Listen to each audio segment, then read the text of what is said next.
Good morning, everyone. Jason Seibel here. Hope you're doing fantastic. Hope your families are safe. I want to take a few minutes this morning and share some data points and information as to what's going on in the market, why are interest rates so volatile, and why are we seeing all this craziness. So let's jump right in. There's 5 reasons impacting rates right now. One is lender capacity. 2 is what's called servicing runoff. 3 is the mortgage-backed security coupon. 4, liquidity. 5, coronavirus. So let's hop right in. Lender capacity. Since February, refinance applications are up about 200% year over year.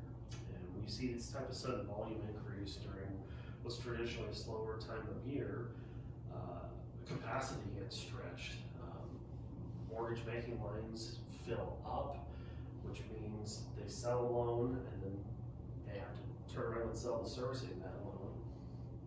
And you have this kind of volume, it's just hard to clear that line in a timely fashion, and they're taxed. So in order to try to curb this, mortgage companies and lenders keep their rates higher to address this in the short run. The second reason is servicing runoff. So loan servicers pay upfront money for servicing. Traditionally, your break-even point is around 3 years. So when you see a massive shift in rates and people can hop in and refinance, that impacts servicers, which they then pass along the pricing to the lenders, which keeps rates up because mortgage bonds are less valuable to investors if they're paid off too quickly. The third item is the mortgage-backed security coupon. Now, as of February 11th, the monthly coupon was at 3%. Now understand that these coupons roll every 30 days, and what we saw that was a little bit unique was that February 26th, there was such a movement in the coupon that it switched to a 2.5% coupon midstream.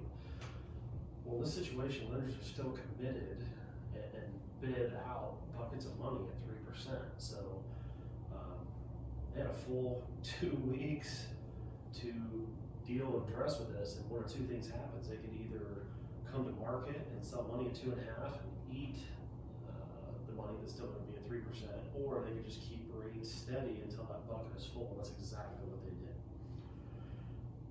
The next component is liquidity challenges. So on March 8th, Saudi Arabia slashed oil prices, which drove the stock market crazy, and this led to a series of margin calls. And when a stock portfolio is down 25%, there's not a lot of places you can go to access liquidity. So the things that go first are treasuries and mortgage bonds, and that is exactly what happened. That's why we saw such a violent sell-off and why interest rates went up a full percent over the course of the week. The next component of this is obviously coronavirus. Several unknowns going on out there.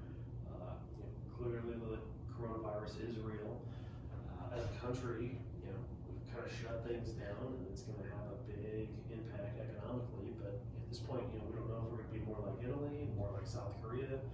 Just a lot of unknowns. So, but make no mistake, when you shut down schools, commerce, sports, all these things, those create GDP and jobs. And not having those things in force is going to definitely impact us economically. So let's talk a little bit about Fed interest rate cuts and how they impact mortgage rates. When the Fed cuts their rates, that impacts overnight lending rates, interbank exchanging of money. Mortgage rates are tied to long-term mortgage-backed security, which functions like a fixed income bond. They're two completely different instruments. So let's talk about the Fed rate cut of March 3rd. When this happened, the Fed cut their rates a half point. Mortgage rates actually went up. This rate cut was designed to help mitigate potential economic fears due to the coronavirus, and it didn't address liquidity in the banking system because that didn't happen until a week later. If you take a look at the second cut and what it did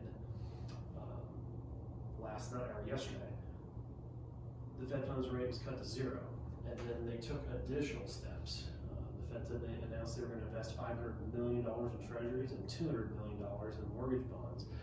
And even more so, if a mortgage bond is refinanced and sold, they're going to take those same dollars and reinvest. So it's really going to have a double effect. But the biggest driver was the Fed cut the reserve requirement ratios per Dodd-Frank from the previous recession, 2009, 2010. And this is going to open the door for banks to be able to exchange money more cost effectively and help people get access to their dollars. So what happens next? I think we need to prepare to tighten our belts, go minimalist where possible, and like I mentioned earlier, recession globally is going to be imminent. You cannot shut down commerce and expect things to continue to go on. There's probably going to be jobs lost, unfortunately. There's people sick, and we're going to try and rally and protect our families as much as possible. But within that, I do think mortgage rates are going to go back to 2020 lows or lower. I think capacity is going to be resolved in the next 30 to 60 days. The mortgage coupon rolled again March 11th, so now all money moving forward will be slotted at that 2.5% coupon. And the Fed's injection and movement yesterday is going to create stability and confidence in treasuries and mortgage bonds. And when you have a stock market down 25%, there's going to be a fleet of quality, and money's going to move there, which is going to support the infrastructure and keep rates low. How do we win during these difficult times? We're going to play small ball. Look for ways to reduce debt, preserve monthly spend. We've got to leverage the assets we still have to maximize our cash flow, and just understand liquidity is going to be king, and we all need to work to get there. So the bottom line is we're going to be in rocky times, and we're here to help you win. So let's schedule a time to strategize and review your situation. Be ready to pounce when the opportunity presents itself to save money. I think for most people, there's going to be an opportunity to reduce debt, lower rate, shrink term. During tumultuous times, we're here to help you with that. So please don't hesitate to reach out to me by phone, text, or email, and have a great one.